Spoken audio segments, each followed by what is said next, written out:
ब्राह्मण माने आज देखिए बहु ब्राह्मण पिला माने आज लव मैरेज कर अदर कास्ट झील मान बहु ब्राह्मण झील माने सेमिति अदर कास्ट पिला मानू से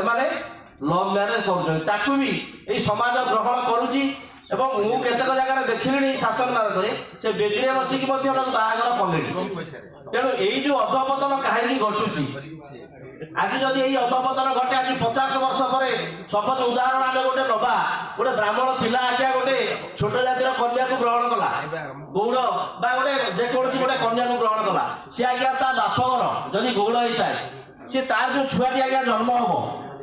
सी आज्ञा ता बापघर संपर्क को नहीं सी गर्व कर ना शाशुघर संपर्क को नहीं बढ़ेब मत कहतु तेणु ब्राह्मण समाज जो अधपतन जो बह संस्कार जो मोर जी आज्ञा ज्ञान मोर जी ध्यान धारणा ये बह संस्कार प्रति जदि आमर जो ब्राह्मण मान निजे सतर्क और सचेतन नहे निज परिवार निजर छुआ पिला मानू जदि आज सचेतन न करेंगे ताले बह जो अधपतन आड़ को जाऊँगी ब्राह्मण निश्चित भाव में अधपतन जीव से जेते पंडित हो से जेते गुणगारी मार अधिकारी हो से जेते संस्कारी हो जदि बह संस्कार ठीक नहला जदि तार उत्तर पीढ़ी माने ठीक भाव में न आसिले